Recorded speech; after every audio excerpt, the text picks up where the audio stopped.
And stay safe out there, Mark. Stay indoors. I'm camping here overnight.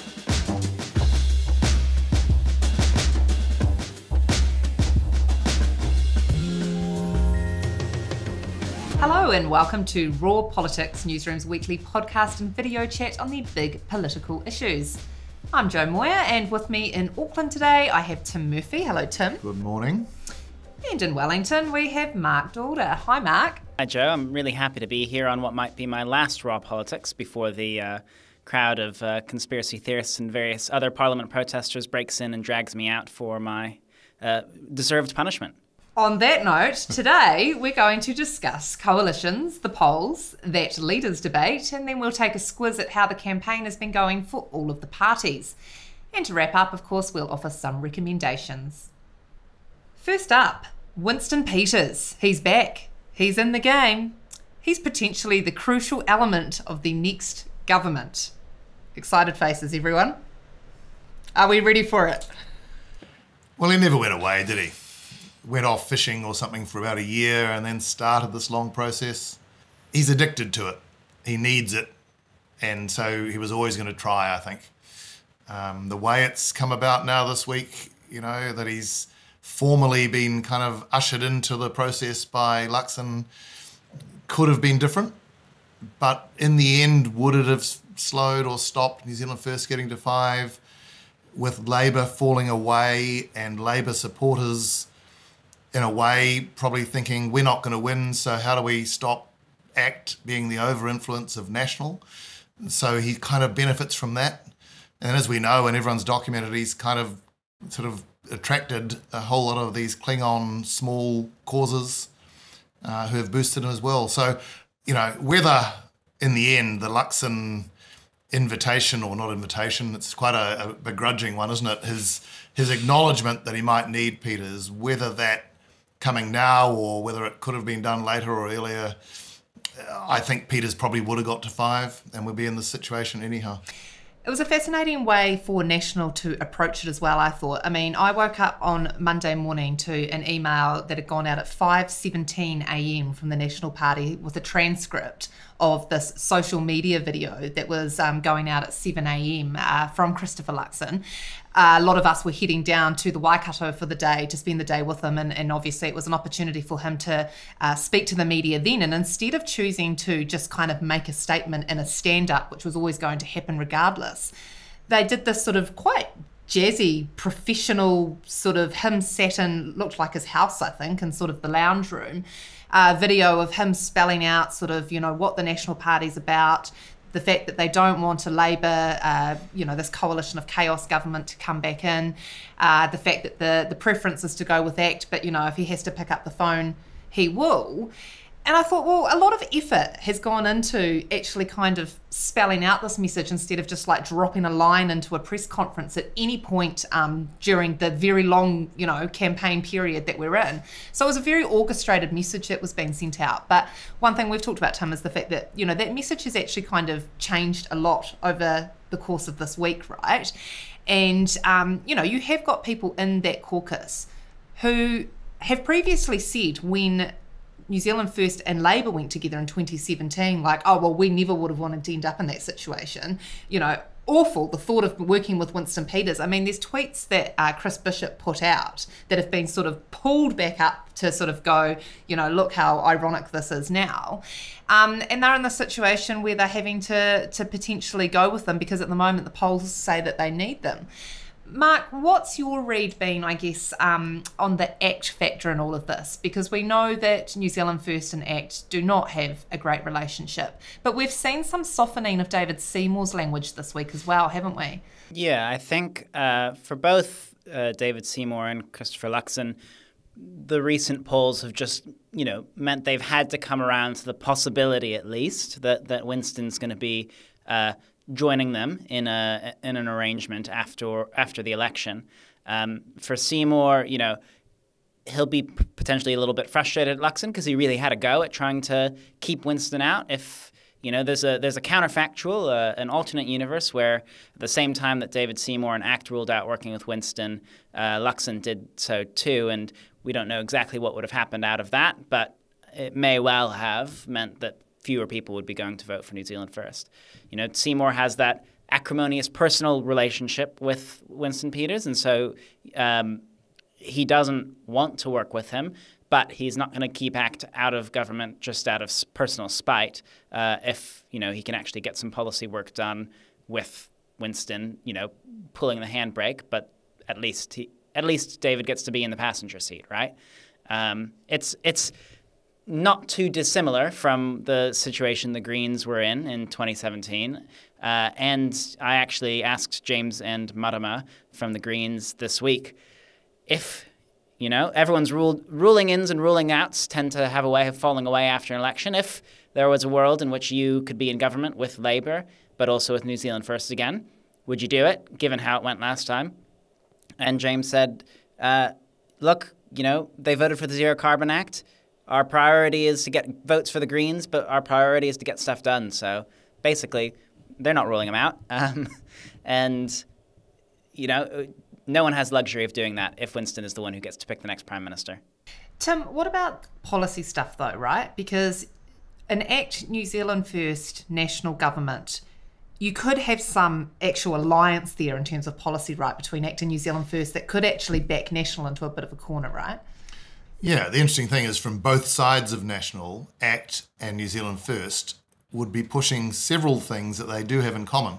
And one of them is the re-examination of treaty principles, the Treaty of Waitangi principles and legislation. ACT want a referendum. New Zealand First has been one of Winston Peters' bugbears for forever, right back probably to the late 80s, that what are these treaty principles and why are they in our law? And the Court of Appeal at the time having determined that. So there's that. There's the treaty principles re-examination, probably on co-governance. They're both pretty strong on that. So National has shied away from getting too strong on either of those, particularly on the treaty principles referendum side. But it could be kind of just pushed, pincered a bit by those two. So some right policies might well end up being kind of ruled in where they might not have in a National ACT or National New Zealand First combo. One thing, Mark, that this is all kind of raised yet again is what this sort of says about MMP, that you potentially are going to have another election result that comes down to requiring, you know, 1 or 2 seats maybe, and New Zealand First being needed for that. I mean, do you think it's a flaw with MMP that it comes down to that, or is that kind of what people asked for, I guess, at the end of the day? I think, you know, in a situation like we have now where, at least ostensibly, Chris Hipkins has ruled out working with Winston Peters and vice versa, not so much people who are voting for Winston Peters and New Zealand First know what they're getting. They want a national government. They just want Winston Peters, you know, in the mix. I think it's just one of the things that comes with MMP. I don't think it's good. I don't think it's bad. I think it's a feature. It's not a flaw. It's to be expected. And, you know, on the flip side of things, it means that we can have a more diverse set of voices in Parliament. And, you know, whatever people might think about New Zealand First, if they get 5% of the vote, that's, you know, 100,000 people, probably more, who want, you know, their views to be expressed. Better to have that happen than to have it be a wasted vote or, you know, coming from America, you just have to pick your lesser of two evils and that's it.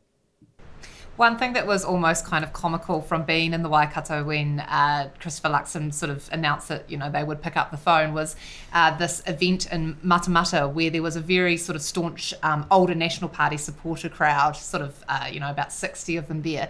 And I mean, it kind of looked like a New Zealand First crowd, but they were very, very staunch National Party supporters. And I went around and sort of talked to probably close to a dozen of them and asked them all, you know, what do you make of Winston Peters and him potentially being part of a National Party government? And there was just this kind of stunned mullet sort of look on their faces as they sort of processed what that would actually mean.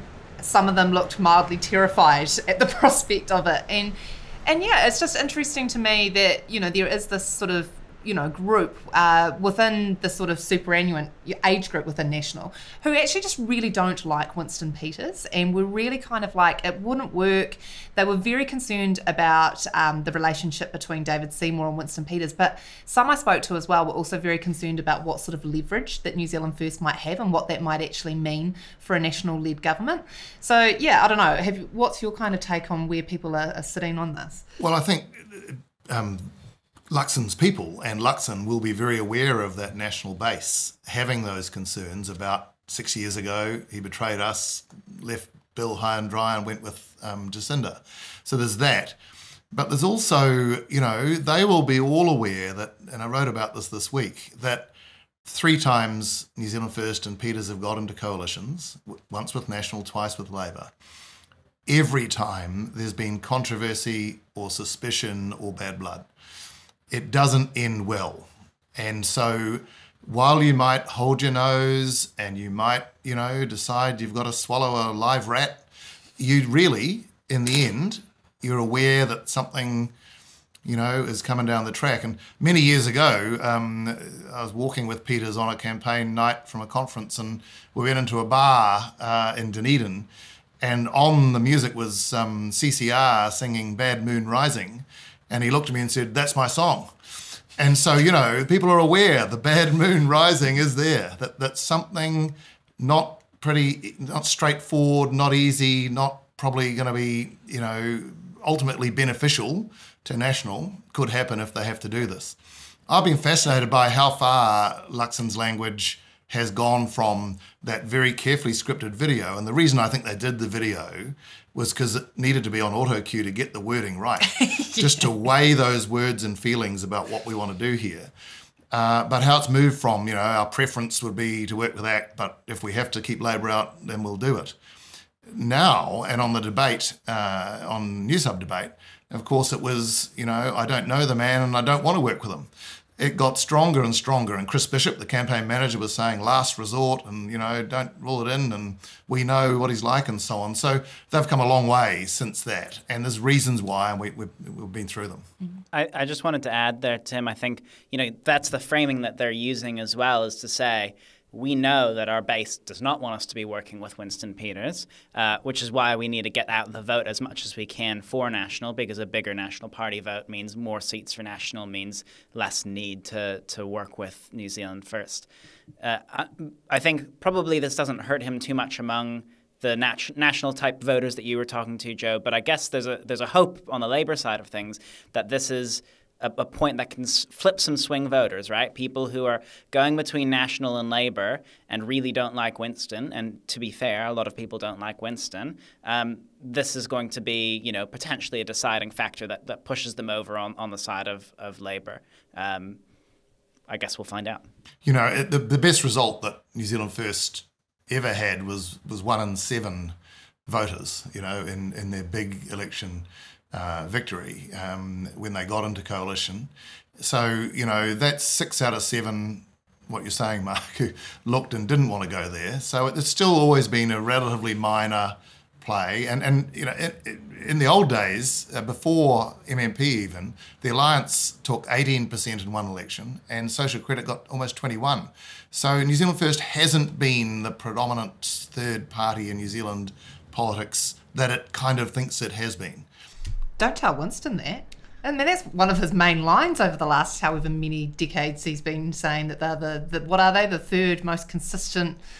Well, he's done well with keeping it together for almost 30 years or whatever it is, sure. But others got more support, even under first past the post, and under this as well.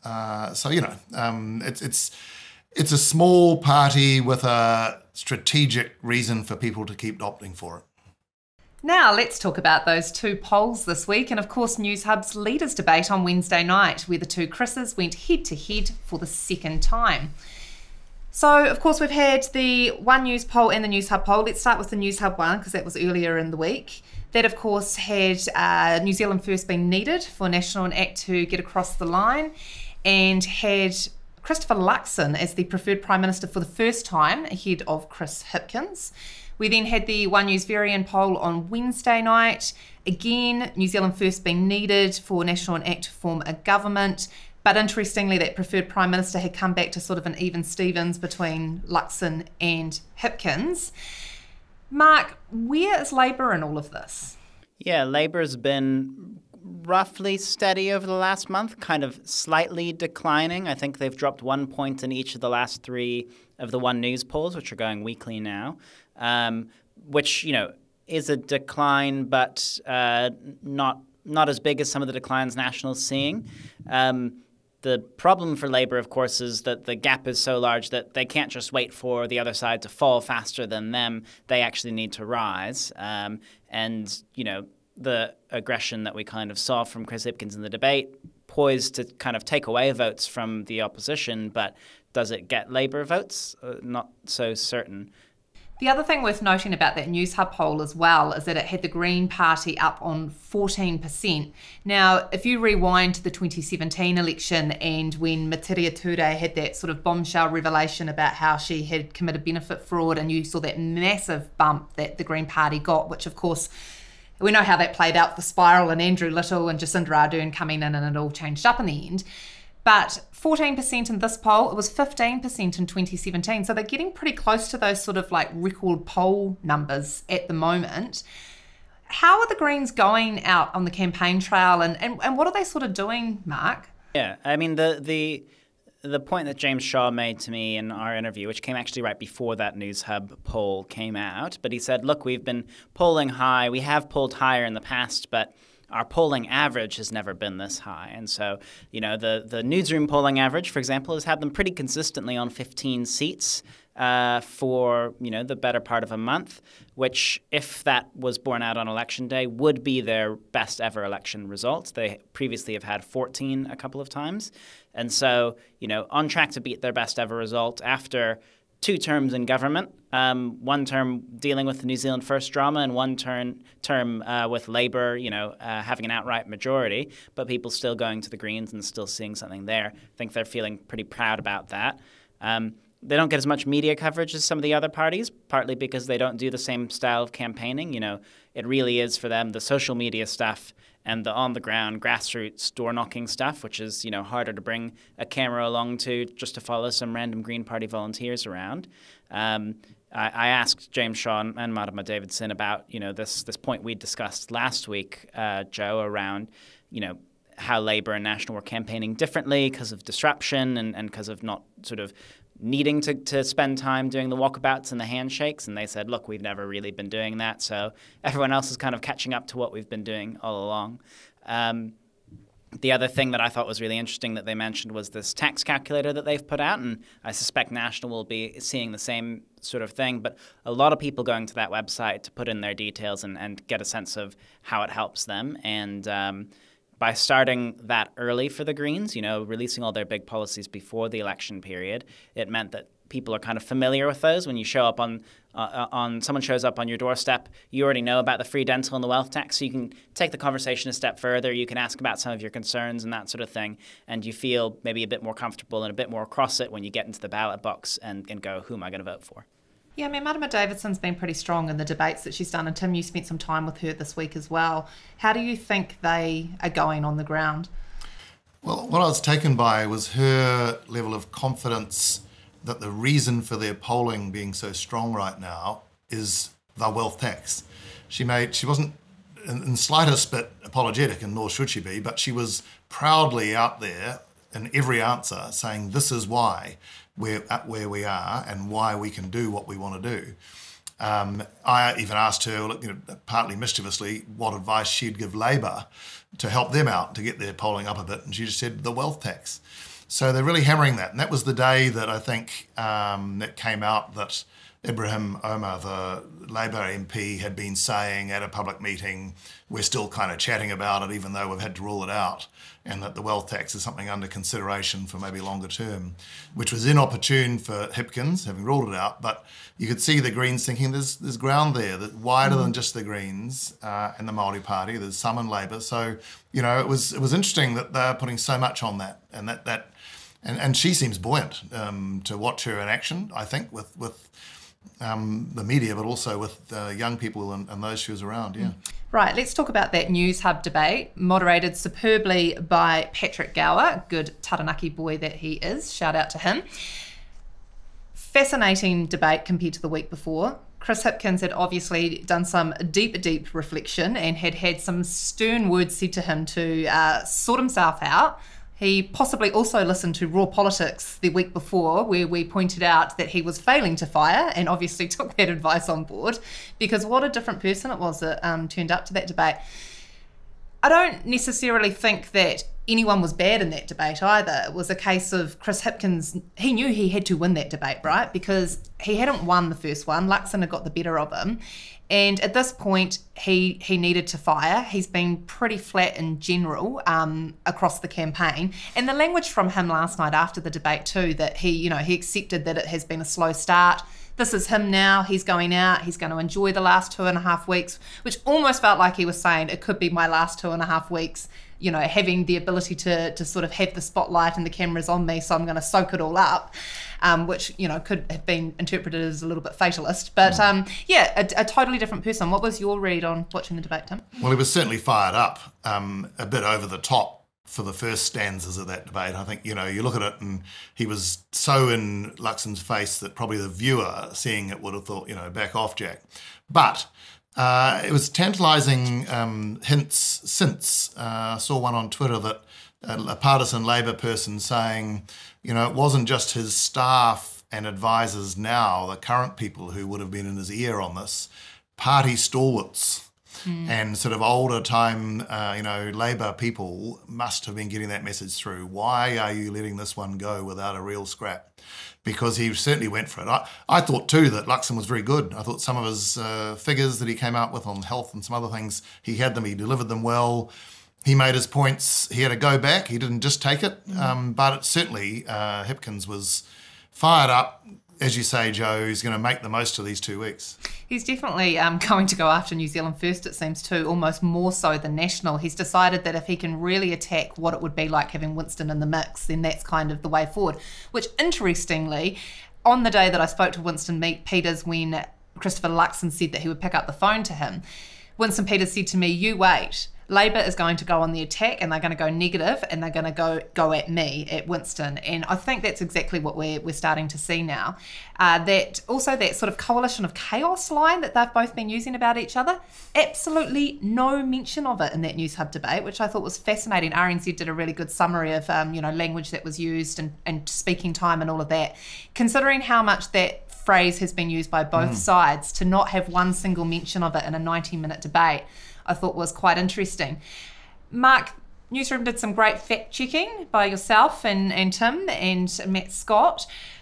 What were the kind of most interesting bits out of that in terms of, where there were accusations, allegations, attempts at facts made that perhaps didn't quite stack up? Yeah, we tried to sort of, not a perfect, exhaustive or representative sample maybe of all the fact claims made, but we tried to pick out the ones that seemed interesting to us, that were worthy of some further investigation from both Chris Hipkins and Christopher Luxon on, were they true, were they false, somewhere in the middle, which tends to be where they landed. I think we only had one that we rated as false, which was Luxon saying that many automakers and car manufacturers are going to be going fully electric. I think the quote was, in a very short period of time, and at least for the ones that New Zealanders buy, that isn't the case. 2040, the earliest date, but most of them don't have a date to go all electric at all. But other than that, it just sort of showed, I think, debate's really helpful, but when you're trying to get into the nitty-gritty of policy, there's so much nuance here that you can't actually work into an answer, and it can mean that sometimes what you're saying is misleading, even if you don't really intend to. One for Chris Hipkins, for example, that Tim fact-checked was on this LSV program for young people who want some training and job skills and that sort of thing from the NZDF. Hipkins went after it, said it doesn't work. It does work, so that was false, but the Nats want to use it for young offenders. We don't know exactly how that will work, so there's sort of a kernel of truth there, and it gets a bit complicated. Yeah, there's so many instances where they're saying and comparing sort of apples with nashi pears, that when you get into it, you can't. It's just that kind of crossbred fact that has some elements and some that don't get backed up by officials or independent sources. I think in the first debate, there were probably more things that were blatantly incorrect or false than in this week's debate.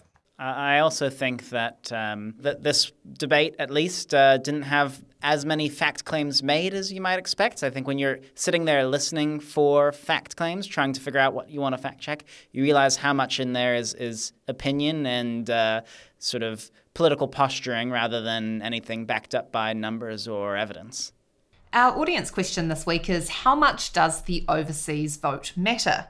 Now, of course, overseas voting opened this week, and then advance voting opens on Monday.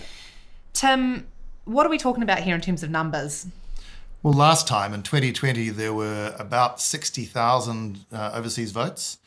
That, if you look at the broad figures, represents about 2% of the total vote, if you take a broad view of what last time's turnout and vote was. So, 2%, when we're talking here at the margins of whether Winston Peters has 4.99 or 5.1, and also with ACT and others, that the balances there are minor and small. The overseas votes are counted ultimately after the election as part of the special votes. Special votes also including when people are out of their electorates or voting in different places. And that number's huge as well. So last time it was a full 500,000, which is about 17% of the total vote. So, we'll get to October 14 and the overseas votes and the rest of the specials will yet to be counted. And if things are tight, and I'm not necessarily saying tight between Labour and National, but tight between New Zealand First, ACT, National, and so on, then it could be some time before we get a clear view on how things are going to work when they're counting 17% of that vote. Because doesn't the sort of rule go that the special votes usually favours the left, right? That's very confusing. Yeah. It's the left, right? Well, they have in the past, there's been a trend there. It's also, I think under MP, everyone gets a bit. It's not exclusively leaving out. So, it's not as if the foreign vote doesn't, or the special votes don't give anything to the Greens or to Winston or to somebody. It's quite a spread. But yeah, in general, the Greens certainly have always waited and hoped, and they've benefited, haven't they? Yeah, no, definitely. Right, let's wrap things up with some recommendations. Something you've watched, read, or listened to this week that you enjoyed. Actually, it's something that you have read on Newsroom this week, because we've looked and there's just nothing better than what you can find on Newsroom.